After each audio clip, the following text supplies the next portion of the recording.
She left the receipt in the casket. Yes, a literal, funeral home-issued casket. The one holding her stepfather, Ron, the man I never really liked but still helped bury last Wednesday. You're probably wondering, how does a receipt end up in a coffin? Well, that's what I was asking myself when I leaned over to adjust the memorial photo on the edge of the viewing room and saw something wedged beneath the silk pillow lining, just barely poking out near Ron's shoulder. I thought maybe it was a card. Something sweet. A final goodbye from her. Nope. It was a folded receipt from a boutique hotel about 40 minutes outside of town. 2 nights. Executive suite. Room service for 2. Charges at 2:14 a.m., 3:31 a.m., and again at 7:42 a.m. She didn't even try to hide it. No envelope. No initials. Just her name printed right there at the top. Mireya F. Alden. My wife. You ever feel your throat go dry in a freezing cold room? Because that's what happened to me. There I was, standing 2 feet away from a dead man, holding the most bizarre smoking gun I'd ever seen in my life, while the woman I'd been married to for 4 years shook hands and fake smiled next to the flower arrangements. I didn't say anything. Not at first. I tucked the receipt into my suit pocket like it was a napkin. My heart was pounding, not just from what it was, but from where I found it. Like she was mocking him. Or mocking me. Or both. After the service, I asked her if she was okay. She said, he would have hated that slideshow. Too many pictures of him smiling. No tears. Not even a cracked voice. We got into the car. She leaned her head against the window the whole way home, scrolled through her phone, barely said a word. I kept my eyes on the road and one hand in my coat pocket, gripping that paper like it was a blade. I didn't sleep that night. Instead, I lay awake, replaying the times she'd told me she was going to Ron's to help clean up the place or checking in on Ron's meds. That happened a lot lately, especially in the weeks before he passed. And now I had to ask myself something I never thought I'd ask about my own wife. Was she sleeping with her dying stepfather? No, that couldn't be it. That was insane. But then who the hell was she sneaking off to this hotel with? And why would she hide the receipt in his casket? Was it some twisted inside joke between them? Was Ron covering for her? Did he know? The next morning, I confronted her. I said, "You left something in the coffin." She paused, stared at me, didn't blink. Then, like nothing had happened, she said, "What are you talking about?" I pulled the receipt from the drawer, unfolded it, slid it across the counter. She glanced at it. Then she smiled, and said, "You weren't supposed to find that." That's when everything broke. But trust me, it really starts unraveling in part 2. I wish I could tell you I flipped the kitchen table over or screamed until my lungs collapsed. But I didn't. I just stood there in our linoleum-floored kitchen, staring at my wife's calm, almost amused expression. That smile, it wasn't apologetic or ashamed. It was quiet, deliberate, like she'd finally tipped her king over in a game of chess I didn't even realize we were playing. "You weren't supposed to find that," she repeated, pouring herself a glass of orange juice like we weren't having a complete marital collapse at 8:13 in the morning. I watched the juice swirl around in the glass like nothing mattered to her. Like I didn't matter. My throat was dry, but I forced the words out. "Is there something you want to tell me?" She tilted her head, squinted at me like I was slow. "Like what?" "Like what the hell you were doing at the Claremont Regency 3 nights in a row while your stepdad was dying." She sipped, shrugged. "That's a long story." I don't know what I expected her to say. An affair. A lie. Some breakdown. Maybe even an apology. But a long story. Who says that to their husband while holding evidence of betrayal in one hand and citrus in the other? "Try me," I said. She walked away. Just like that. She took the juice and walked out of the kitchen and into the living room like it was my job to follow her. And of course, I did. She sat cross-legged on the couch, phone in her lap, and gave me this look like I'd just asked her to explain quantum physics to a toddler. "Do you want the truth, Nolan, or just something that makes you feel better?" "I want to know what's going on." She smiled again. This time, smaller, sharper. "Okay, you're not going to like it." And then she dropped it. Just like that. She said she'd been meeting someone, a man she'd met online but not in the gross way, whatever that means, someone who understood her in ways I never could. His name was Thayer, and no, I'm not making that up. She showed me a picture on her phone. Shaved head, pierced eyebrow. Looked like the kind of guy who made bootleg vinyl in his garage and referred to women as wild creatures. She met him 2 months ago. Told him she was creatively suffocating in a marriage of stillness. That one hit. She said the hotel was their halfway point. He lives on the coast, she didn't say where, and the Claremont was their little secret escape. A place where she didn't have to be anyone's wife or daughter or step anything. She was just herself. And then, the cherry on top? He helped me grieve Ron in my own way, she said. Ron knew. He didn't mind. He actually thought it was healthy. I swear my hands went numb when she said that. Healthy? You mean burying your dirty hotel receipt with your dead stepfather while your clueless husband organizes the catering? I didn't even know how to respond. My brain short-circuited from the layers of insanity. I remember mumbling something like, "This isn't normal," and she just blinked slowly, like I'd finally caught up to where she'd been living for weeks. "You don't get it, Nolan. You never do," she said, picking up her phone and thumbing through her messages. And I wanted to ask, what exactly don't I get? That you fell in love with someone else? That you had secret weekends while I was running errands for your dying stepdad? That you buried your guilt in the coffin like it was some poetic confession? But I didn't say any of that. Instead, I walked out the front door, still in my pajama pants, and sat in my car for 47 minutes with the engine off, staring at the dashboard. Because that's what I do. I sit. I process. I wait. I don't scream. I don't break things. I feel them. Deep. Quiet. Slow. And while I sat there, guess who called? Not Mireya. Not my brother. Not even my one friend, Kev, who usually texts memes when things go south. It was the funeral home. They needed someone to pick up Ron's ashes. Mireya had put me down as the point of contact. She couldn't even be bothered to collect the man whose death she used as a cover story. That was the moment, sitting in that car, listening to hold music with a polite receptionist in my ear, when I realized something. This wasn't just a betrayal. It was a test, and I had failed it without even knowing it started.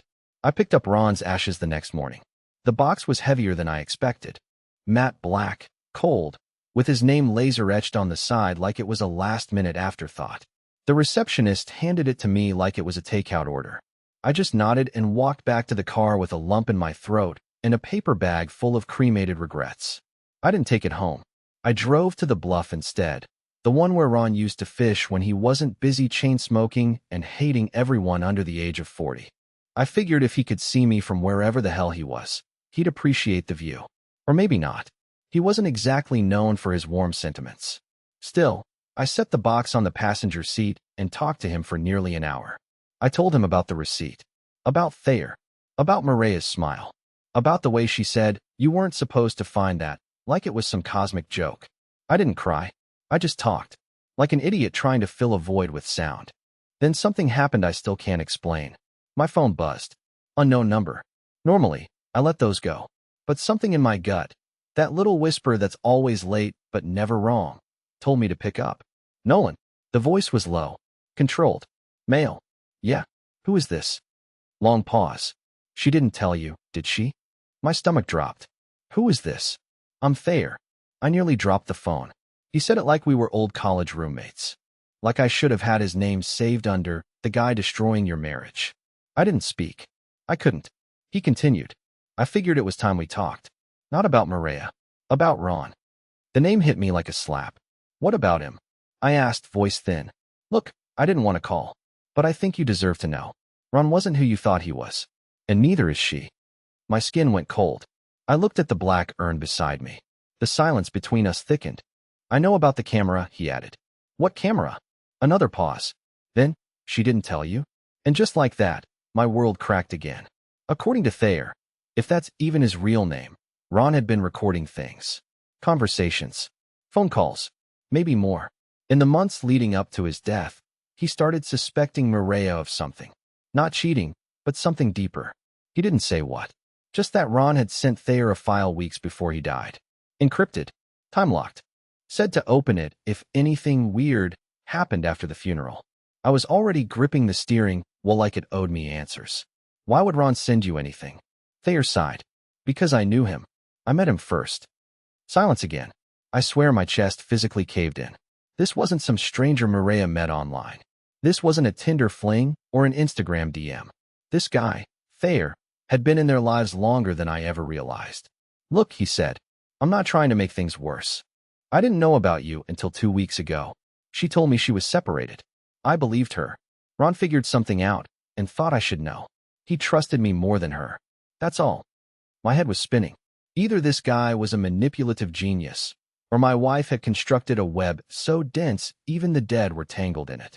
Thayer texted me an audio file before hanging up. It was named August_9_ Garage, M4A.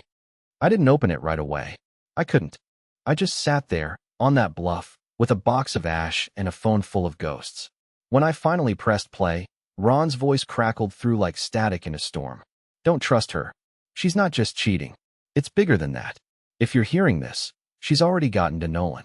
Or he's finally figured it out. Either way, you need to decide what happens next. That was it. 17 seconds. But it shattered something in me that may never heal. Because I realized something awful. I didn't know my wife. I didn't know her stepfather. And I sure as hell didn't know what game I'd been pulled into. I turned to the urn and whispered, "Did you know this would happen?" No answer, obviously. But in the moment, I swear, the box felt heavier. I didn't go home that night. I couldn't. I sat parked outside a 24-hour diner, engine off, lights dimmed, phone face down in my lap. The audio file from Ron played on a loop in my head. Just 17 seconds of gravel-voiced warning, but it hung heavier than the urn now sitting in my trunk. I thought about texting Mireya, asking her what exactly I was supposed to figure out, but I knew she'd spin it. That's her talent. She doesn't lie outright. She bends. Curves reality just enough to make you question whether you're the one being unreasonable. I'd seen her do it to waiters, friends, her old boss, and now me. I just never thought she'd turn it into an art form. Around 2 a.m., I drove home in a fog. The house was dark, but her car was in the driveway. Inside, the air was too quiet. No sound of the TV humming. No music from the bedroom speaker. Not even her usual soft footsteps padding across the wood floor. I walked in slow, expecting to find her asleep. Instead, she was standing in the kitchen in her robe, staring into the open refrigerator like she was trying to decide whether to cry or make eggs. She didn't look at me, didn't say a word, just stood there, shoulders slightly hunched, backlit by the cold light of the fridge. I walked past her without speaking, climbed the stairs, and locked myself in the guest room. I couldn't share a bed with her, not that night. Maybe not ever again. But sleep didn't come. Around 4:30 a.m., I got up to drink water and found the fridge still open. She was gone. No robe on the hook. No keys. Just a flickering fridge bulb buzzing like a nervous tick. I shut the door, grabbed a glass. Then something caught my eye. In the back corner of the freezer, shoved behind a bag of frozen peas and a half-used box of toaster waffles, was a sealed yellow envelope, the kind you use for legal documents or hush money. It was warped from the cold, slightly damp at the edges. No name on the front. No labels. I hesitated. Something about it felt wrong. Sacred. Like I wasn't supposed to see it. Naturally, I opened it. Inside was a stack of photos, grainy, low light, clearly taken in secret. And every single one showed me. Not her. Not Thayer. Me. At work, at the gym, filling gas, walking into the post office. One showed me eating a sandwich in my car, looking half dead from a migraine. Another was from behind, me on the public library steps, checking my phone. They weren't just random. They were documented, dated, time-stamped. Some were even printed with notes scribbled in blue ink along the border. Pattern: always exits West Lot first. 3rd Tuesday. Met unknown male at 5:47 p.m. Hasn't checked P.O. box in 9 days. Why? I felt my body lock. Why was my wife, or someone close to her, tracking me? I flipped through the stack faster, hands shaking. The last one stopped me cold. It was from the cemetery. The day of Ron's burial. Me, standing alone next to the casket, arm half raised in mid-gesture. Caption underneath in the same handwriting. He found it. That's when the fridge motor kicked on, startling me so hard I nearly dropped the envelope. I don't know how long I stood there, just staring at those words. He found it. So it wasn't an accident. The receipt in the casket, it was meant to be found. And someone had been watching to make sure I did. Suddenly, every quiet moment over the past few weeks took on a new color. The paranoia, the whispers, the way Mireya's phone would light up with unnamed numbers. Maybe she wasn't hiding an affair. Maybe she was hiding a trap, or something even worse. And here's the part one can't shake. What if Ron's message wasn't just a warning about her? What if it was a warning about me? I tucked the envelope under my arm, closed the freezer, and paced the kitchen for what felt like an hour, trying to decide what to do. Do I confront her? Do I call Thayer back and ask him who the hell he really is? Do I go to the police and say what? Hi, my wife is possibly building a case against me with her dead stepfather and a man she may or may not be sleeping with. No, I needed more. I needed truth. So I did the one thing I hadn't done yet. I searched her studio. Mireya's art studio was technically the sunroom, converted years ago into her little creative nook. I rarely went in there. She said it threw off her energy when I moved her stuff. But now, I didn't care about her energy. I cared about mine, specifically, why it seemed like someone was trying to dismantle it from the inside out. And what I found in there changes everything. I'd been in her studio maybe 5 times total in our 4 years of marriage. Always briefly, always invited. Mireya was extremely territorial about it, said it was the only space in the house that felt like hers. I never pushed. I figured she needed somewhere sacred, somewhere untouched by my boring, predictable routines, somewhere she could create in peace. But that night, when I cracked the door open with the envelope still tucked under my arm, the studio didn't feel sacred. It felt orchestrated, like a movie set waiting for the actor to walk in. At first glance, nothing looked particularly strange. Her easel was still in the corner, paint-streaked, covered with an abstract canvas she'd been working on for weeks. Sketches lined the wall. Jars of pencils, brushes, and charcoal sticks were arranged neatly on the side shelf. There was even that awful incense she liked, still burning, making the room smell like burnt oranges and dust. But something was off. There were no laptops, no tablets, no signs of the digital art she told me she'd been doing for freelance clients. Instead, right behind the folding screen near the window, I found a stack of thick binders, all unmarked except for one. The one that simply said processing in all caps on a white label. I pulled it out, heart thudding, and flipped it open on the nearby drafting table. Inside was me. Not just photos this time, timelines, daily routines, behavioral notes, pages of text printed from some software program I didn't recognize, with line items like Nolan cycle, average, emotional dip every 9. 2 days. Predictable trigger, perceived neglect plus auditory cue, door slam/fridge hum. Post-dip reaction, passive withdrawal, isolation, increased digital search behavior. What the hell? I kept flipping. There were charts tracking my conversations. Scripts of things I'd said, word for word, including stuff I never said around her. One page had a transcribed monologue I knew I'd muttered to myself in the garage after a panic attack last winter. There's no way she could have heard that. Unless there were recorders somewhere in the house. Or worse, in me. Another page listed success markers with checkboxes. Obedient silence post-confrontation, white heavy checkmark. Self-removal from shared bed, white heavy checkmark. Emotional fragmentation, triggered, white heavy checkmark. Surveillance breach, accepted without resistance, white heavy checkmark. I had to sit down. There were more tabs, labeled response maps, phase 2 entry, and backup identity options. It felt like I'd wandered into a psychological science experiment that someone forgot to hide. Or maybe I was never supposed to find it. Maybe finding it was part of the test. And then, near the back of the binder, there was a small plastic bag clipped to the page. Inside it, a house key. But not to our house. No label. No explanation. Just a 4-digit code scribbled under it in pencil. 8397. I was done being careful. I opened every drawer, every storage bin, tore through portfolios, flipped over canvases. And that's when I discovered the hidden cabinet tucked behind the main bookshelf, the one I'd always assumed was bolted to the wall. It wasn't. Behind it, a short hollow section of the wall had been gutted out and lined with black foam insulation.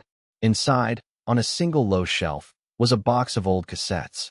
Actual magnetic tapes, like from the 90s, with dates and initials scrawled on white stickers. Some were labeled N.A. Me, presumably. Others were labeled R.A. Ron Alden. And a few had no labels at all. There was also an old camcorder, no battery, but I recognized it. It used to be Ron's. He filmed everything on it in the early 2000s. Mireya once said he used to make fake documentaries about their family when she was a kid. I always thought that sounded kinda sweet. Now, it felt sinister. I took one tape, the one labeled RA Final, and slid it into the player that sat nearby. It was already wired into an old flat screen she used for sketch references. I hit play. The video flickered. Grainy. Dim. Ron appeared on screen, hunched, pale, clearly sick. He was sitting in his garage, the same one where the audio recording must have been captured. He looked into the camera and said, "This is for whoever's still breathing. If you found this, she's done with me. That means she's onto you." He coughed, wiped his mouth, and leaned in. "Mireya isn't who you think. She was never a daughter. She's a theory someone tried to prove. An idea wrapped in skin. I didn't build her. I just watched." I hit pause. I don't even know why. My hand moved on its own, like my brain couldn't process any more input. That sentence echoed in my skull. She was never a daughter.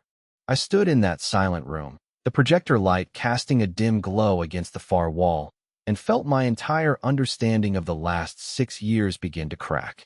Because if she wasn't his daughter, then who was she? And what exactly was I married to? The next morning, I didn't speak to Mireya. I couldn't. Not after the binder. Not after the camcorder. Not after hearing a dead man call his daughter an idea wrapped in skin. She was in the backyard tending to her succulents, humming something tuneless as if the night before hadn't happened, as if I hadn't uncovered an entire hidden structure of surveillance, manipulation, and what could only be described as behavioral conditioning. I didn't even grab breakfast. I just took the mystery key and drove. No plan, no address, just that 4-digit number she'd scrawled beneath it. 8397. I figured maybe it was a locker, a passcode, a box number. I typed it into every GPS app, garage lock database, even tried the code on my old high school locker for some reason. Desperation makes you stupid. And then I remembered something. About a year ago, we got a piece of mail addressed to someone named Eleanor Favre. No return address, no note inside. Just a vintage photo of a woman holding a newborn in front of a decrepit house with flaking green paint and a brick chimney that sagged a little to the left. I thought it was a mistake. Mireya said it was an art project she subscribed to, emotional postcards, she called them. I tossed it. But I never forgot the house. That chimney. That green paint. It was on the edge of a dying orchard north of town, a stretch of land where the trees had all grown sideways from years of windstorms, and the street signs had more rust than paint. Nobody lived out there anymore. The county had pulled utilities a decade back. But I remembered it. Vaguely. Like a place I had passed once in someone else's life. I drove there. Took nearly 40 minutes. Found the house. No mailbox. No house number. No signs of life. Just that same chipped green paint. That same hunched-over brick chimney. And a warped screen door that flapped lazily in the wind like it had been waiting for someone to finally come home. I parked 2 lots down and walked the rest of the way. At the door, I tried the key. It fit. Not only that, it clicked with a weird ease, like it had been oiled recently. Maintained. Someone had been here. Maybe still was here. The air inside smelled like cedar and mildew. The kind of smell you associate with old trunks and locked closets. The place was almost empty. One cracked love seat, a broken lamp, a TV from the early 2000s. No food. No plates. No curtains. But in the center of the room, sitting perfectly on an otherwise dust-covered table, was a small wooden box. I opened it. Inside were documents, some real, some fake. IDs, birth certificates, passports. All of them had Mireya's face. All of them had different names. Mireya Dorn, Maria Vasquez, May Franklin, Eleanor Favre. Over a dozen identities, spanning nearly 15 years. All legitimate. All professionally made. One passport said she was born in Belgium. Another said Detroit. Another, Mexico City. I ran my hand over the edges of the documents, careful not to leave fingerprints. In the back of the box was a sealed envelope addressed to N.A., my initials, written in her handwriting. I stared at it for a long time before opening it. It contained only a single sheet of paper. Handwritten. You were chosen because you wouldn't look too close. You ask questions in your head, but not out loud. You mistake compliance for peace. That's why it worked. That's why I knew you'd never run. But you're running now, aren't you? I read it 3 times before I realized my hands were shaking. The letter wasn't just a confession, it was a diagnosis. She had profiled me. Not recently. Not over the last few months. From the beginning. This wasn't love gone wrong. This was intentional. There were photos beneath the letter, this time of other men. All average. Quiet. Mildly attractive in the way a beige couch is fine. Some were smiling with her. Others clearly didn't know they were being photographed. But they all looked like me. Not just physically. Something deeper. Something about the posture. The eyes. The energy. Like we were cut from the same failed mold. One of the photos had been ripped down the middle. The half still intact showed a man, maybe late 40s, standing in front of a courthouse. Scribbled in pen on the back, didn't last. Too independent. Watched too closely. I sat on the cracked love seat and stared at the floor for what felt like hours. Somewhere in the trees, an old wind chime knocked weakly against itself.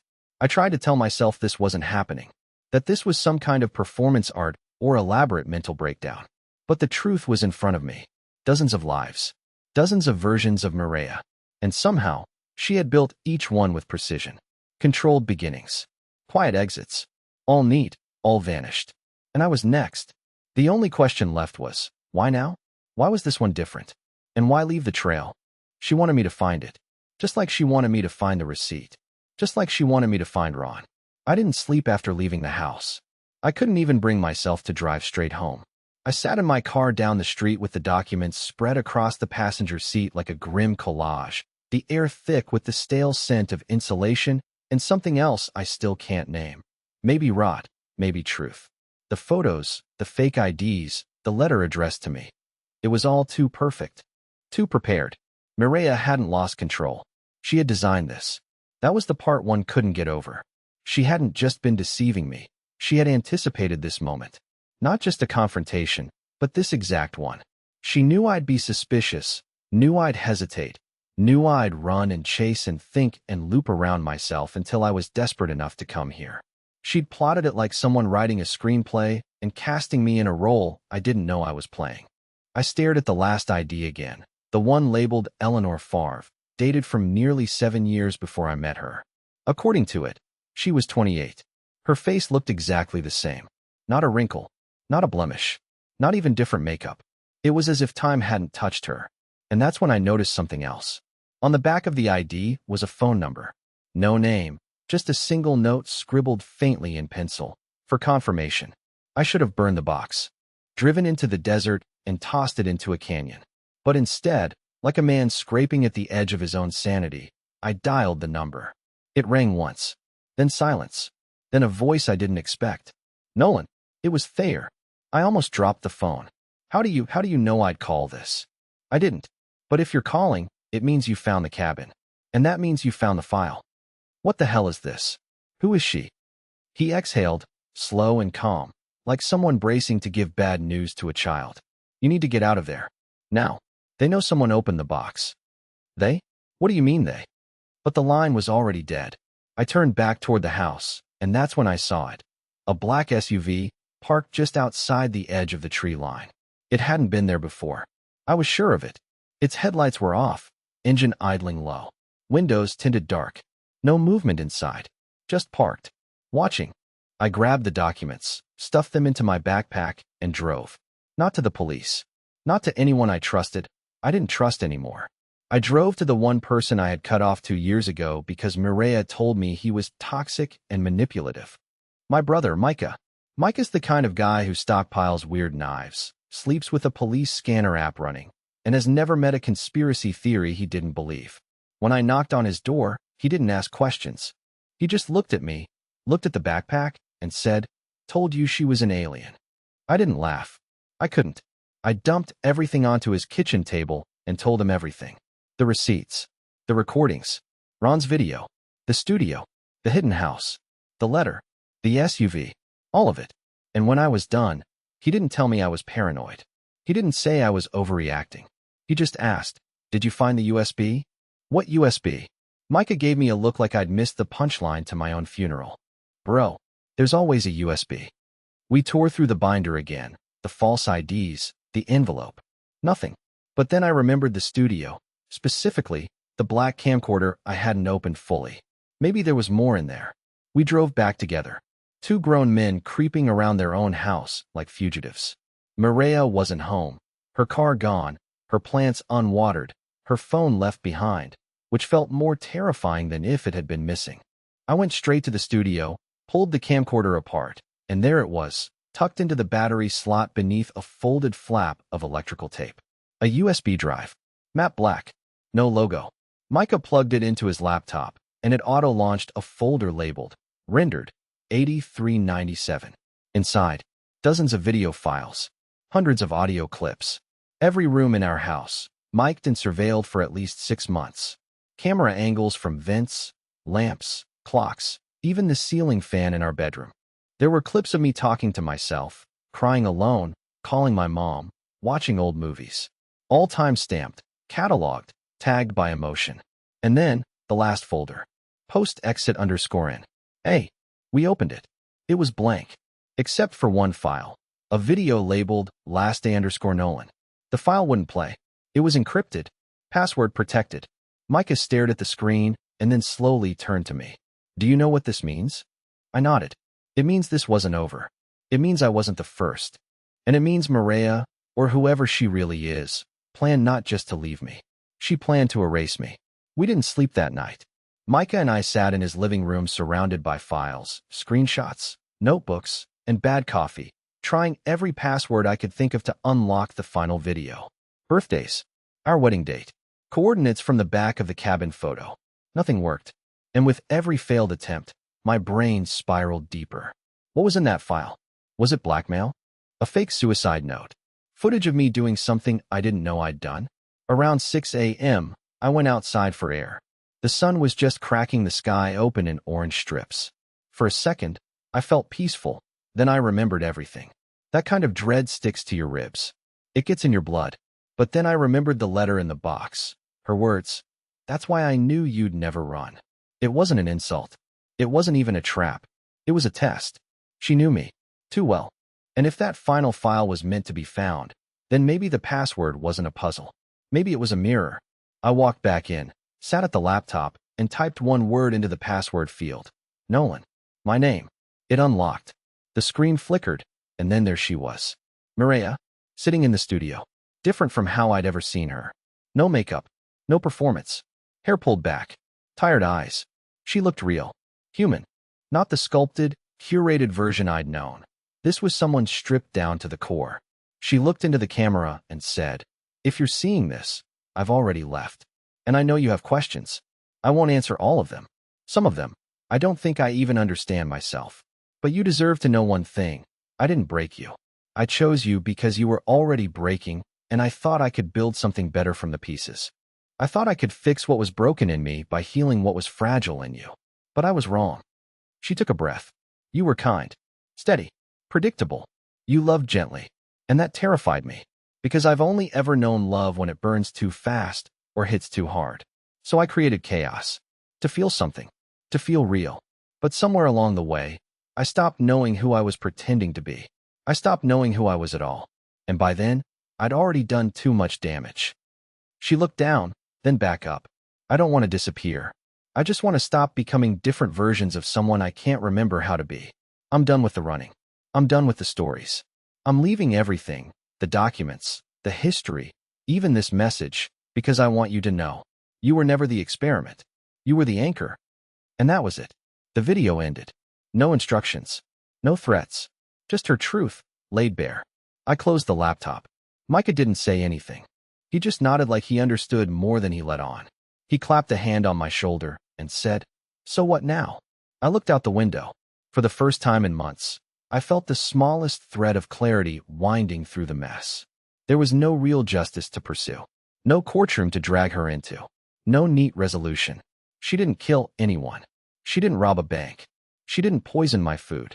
But she unraveled something fragile in me, and I let her. But maybe that unraveling, that slow, brutal unraveling, had made space for something better. That week, I moved out of the house. Sold it. Cut all the utilities. Left no forwarding address. I burned the envelope, the binder, the fake IDs, every artifact of the life she tried to build on top of mine. I didn't need answers anymore. I didn't need revenge. I just needed air. I took a job 3 towns over. Not glamorous, just peaceful. Found a cheap apartment with creaky floors and a decent view of the river. I started running again. Joined a film club. Saw my brother more. Called my mom. Slept? Really slept? For the first time in over a year. I kept one thing. The urn. Ron may have been part of it. Or he may have been a victim too. I don't know. But I keep it on the shelf, not as a memory, as a reminder. A reminder that sometimes the people closest to you are the ones who see your quietest cracks. And sometimes, they fill them with gasoline. But sometimes, after the fire, you finally learn how to build something that won't burn.